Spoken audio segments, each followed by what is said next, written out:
Could I stop shaking? Could I stop shaking?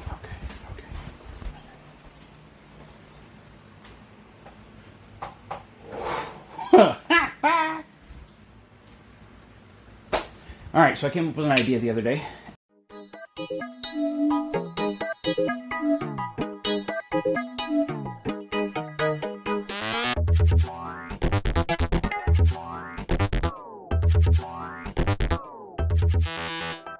And I'm hoping it's going to work well for me.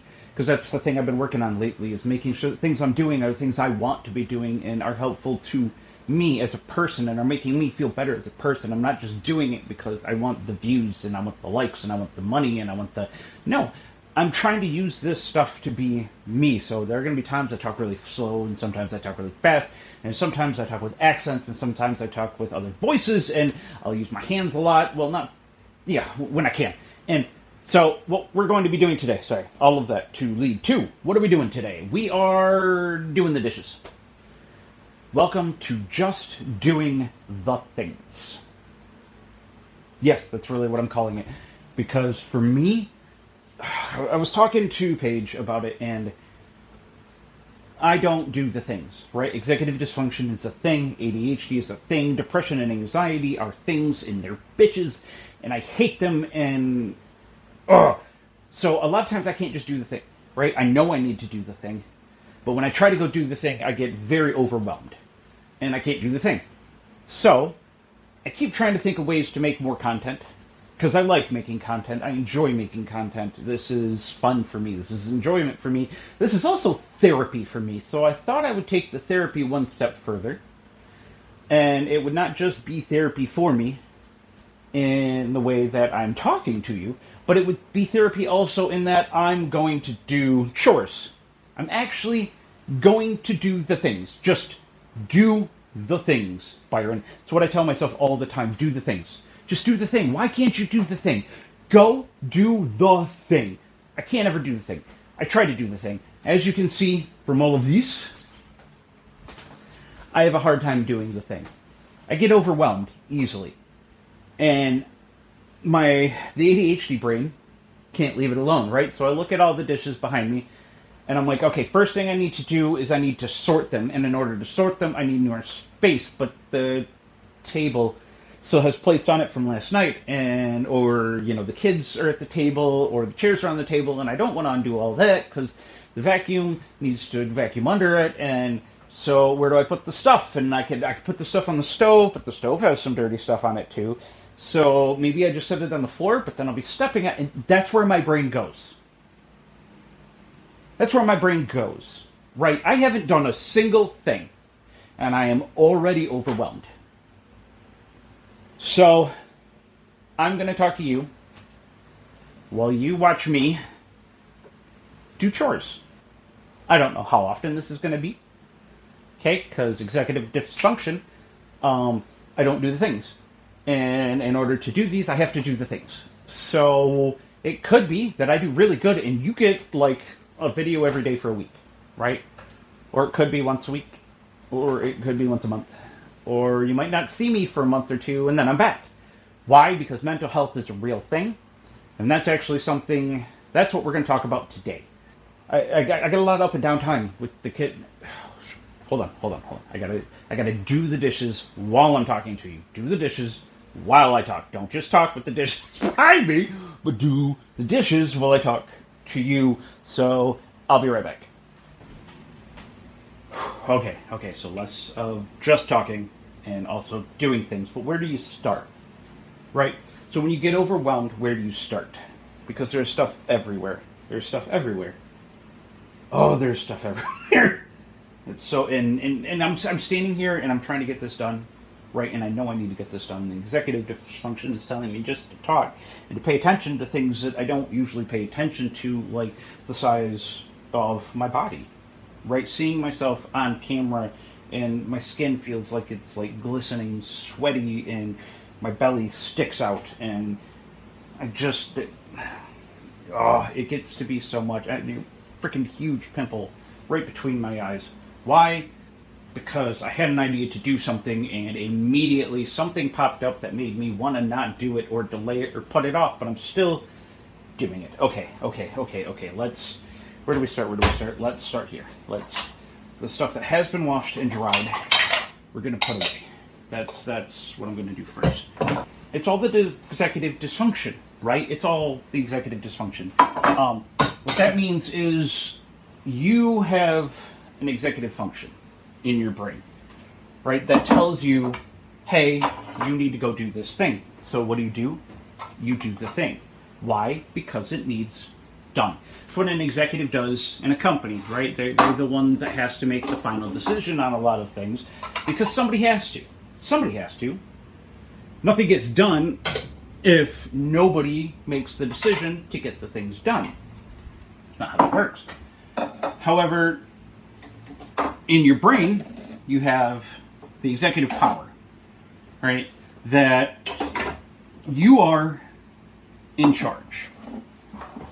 In your brain, you are the one that's in charge. Now, there's all kinds of stuff that happens in your brain that you don't specifically make those decisions.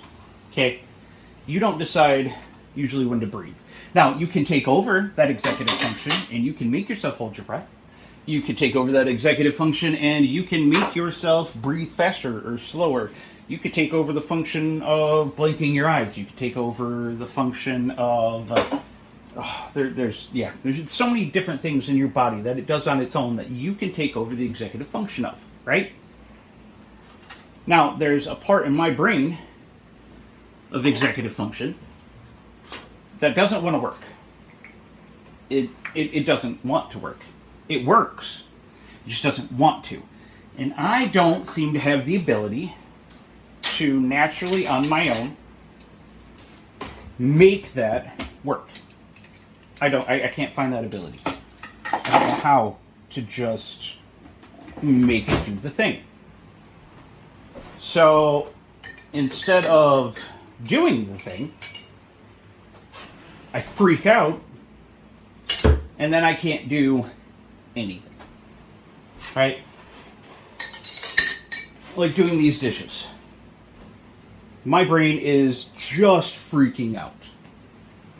I should probably unload the dishwasher first so that has time to dry and we can load that and get something else running. So, I'm trying. So, when the thing comes up, my executive function goes, that? Nope, we're not touching it. And I go, oh, so you're deciding, no. Everything's a yes or no. Do we do the thing or do we don't do the thing? The executive function goes, oh, no. You need to do that. And I go, cool. All right. I'm going to go do it. And the executive function goes, no. I didn't say do it. I didn't tell you to do it. I just said it needs to be done. But I didn't tell you to do it. No, I did not tell you to do that. So I need to do it, but you're not telling me to do it. That's what you're saying. Yep. Every time something big comes up, that's what happens. It's like panic attacks, right? What are panic attacks? Panic attacks are your fight or flight response. Choosing the very rare third option of freeze. Or it is your fight or flight response going, okay, so we want to fight. But also, we want to run away. And also, there is nothing to have triggered us today. You ever had your fight or flight response kick on? And there's absolutely no reason for it? None. No reason whatsoever for your fight or flight response to be kicking on. And you get all weird, right? Feel your heartbeat just going away. And you can feel yourself getting all frustrated and all worked up. and cold sweats and fast breath, and nothing makes sense, and your emotions are going crazy, and that's a panic attack. That is your fight or flight response not knowing which to do. Right? It doesn't know which to do because it doesn't know what the actual stimulus is. So it can't choose.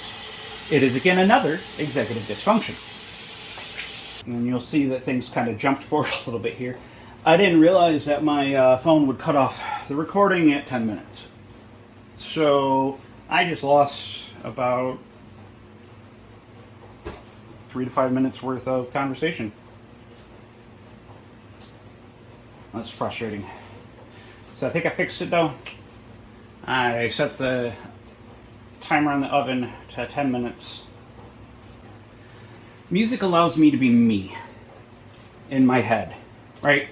When I'm listening to music, I can feel the things I want to feel because I can be me in my own head. The problem with that is I can't be me in the outside world very well because I spent the bulk of my life, pretty much all of my life, being told I am too much. Byron, people like you so much more if you just tone it down a little bit. You know, Byron, if you talked less, and, you know, it'd help. I'm just saying, it'd help. Told to talk less, to be less, to tone it down to less, to just not be me. And then, growing up in, you know, conservative Christianity, a lot of the aspects of who I was, of the feelings I was going through, I was told was wrong, right? I am a very outgoing person. I can be a rather effeminate person. I am not the muscular man's man. I am not the guy that, you know, there's no sports for me. There's no playing sports, watching sports, any of that for me. That's just not a thing I'm into. I was into sci-fi, and I was into books, and I was into, you know, I wasn't into the same clothes. Like, I've always been jealous that women get to wear skirts. I know, right? Like, it's so free feeling. You know how I own skirts. This could be a surprise for some of you, most of you, out of the 5 people that watch this. I own skirts. I only wear them at home, but I own them. And when it is really hot outside, being able to put on a loose flowing skirt and no shirt, because we're told that if we want any other options, then we're gay. We'd much rather be a woman. And this is growing up conservative Christian America, right? You know, you want to wear a skirt? What are you, some kind of girl? What are you, some kind of fairy? Well, if you want to wear a skirt, we'll just go out and buy you dresses, and we'll change your name and call you, you know, Little Byron Anna. I wanted a ponytail. Ponytails were not allowed. Ponytails are for girls.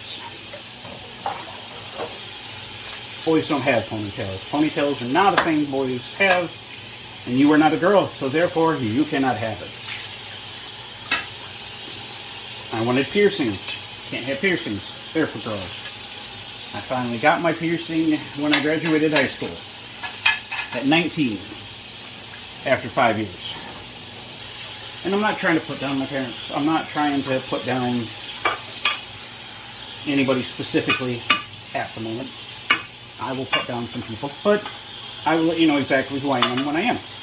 I'm just saying, that's how they were raised, that's what they were taught, so that's how they taught me. So I grew up thinking that a lot of who I was fundamentally was wrong, was flawed, was broken and damaged and needed to be fixed, needed to be changed. So I spent years and years of my life, just constantly adjusting who I am and trying to find that perfect middle ground. You not putting near enough soap in that. Let's put some more soap in that. Oh, good. Dishwasher's emptying itself. Cool. Should be done soon. I spent years and years and years and years and years and years and years and years and years and years and years, 30 plus years, adjusting me, changing me, trying to make me fit what they wanted me to be. And it wasn't just my personality.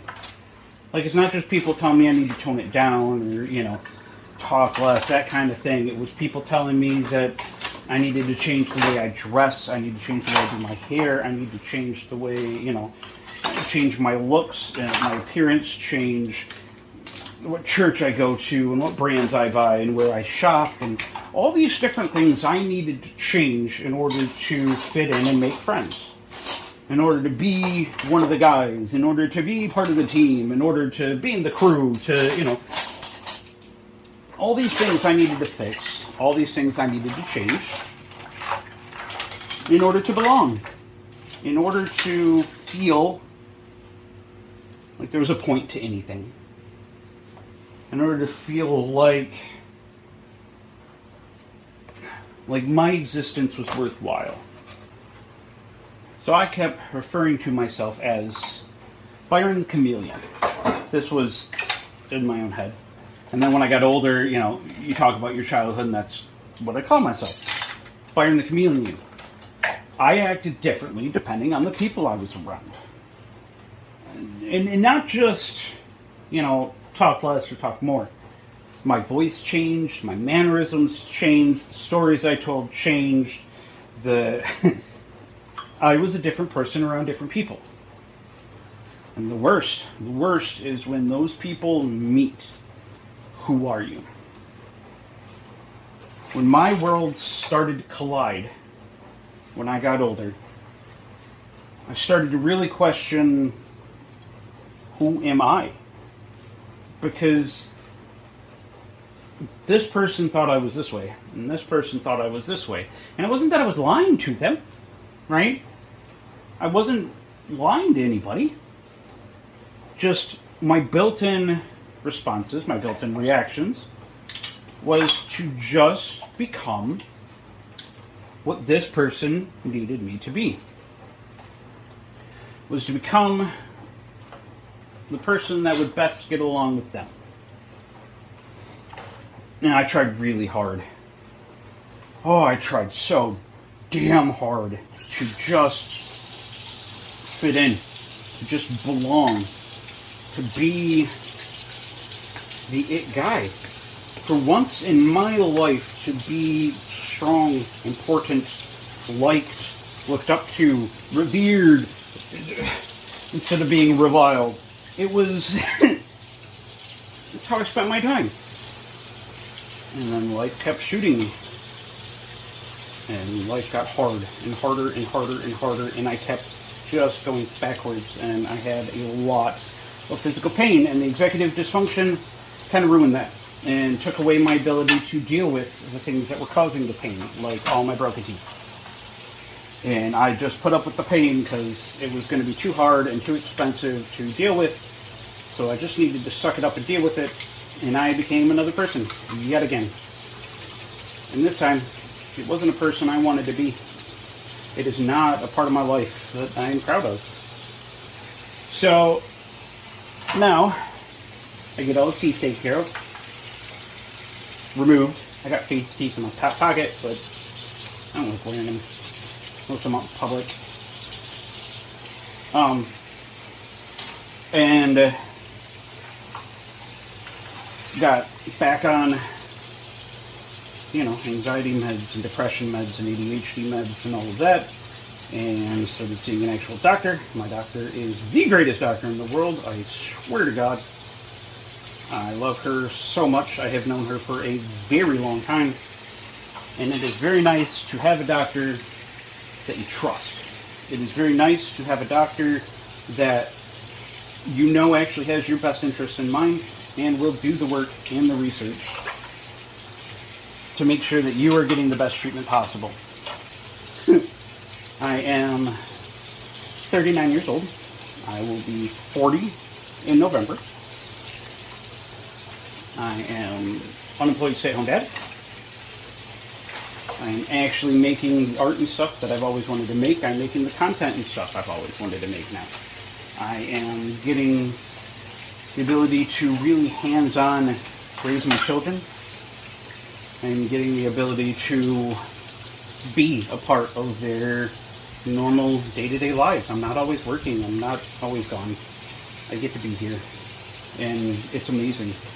It's amazing. It has been a godsend for my mental health. I mean, it made my mental health fall apart first. It fell apart first. But now I'm having the ability to actually have fall apart breakthroughs and then turn around and work on them. That was something I didn't really have before. It's a whole new sensation for me. And it's hard, but it's worth it. I'm trying to do so much better about being me. I am trying to do so much better about accepting who I really am. And so I wanted to do things like this. Last few things here, and then we're going to be done for today. I'll probably keep doing dishes, but when it comes to recording, I think I'll be done for right now. I got to do my lunch anyways, so I end this while I'm eating lunch, and then come back and do another load in the dishwasher, another load in the sink. I hope that this turns out right and well. I hope that I can help you not feel so alone. I hope that I've helped you understand me a little bit better. Like, subscribe, comment, do all the things. There will be more of these. I promise there will be more of these. I have to do more of these because I got to get the chores done and I got to make content. I have to get the chores done because that's what adulting is. And I got to make content because that's just who I am. Alright, I'm done for now. Time for lunch. Time to decompress a little bit. I'm going to set a timer though, so that way I get up and do this again, because otherwise I'll just sit there for hours working on editing this and not get anything done. Yeah. Okay. I love you all. I hope you have a wonderful day. And remember, you're not so alone.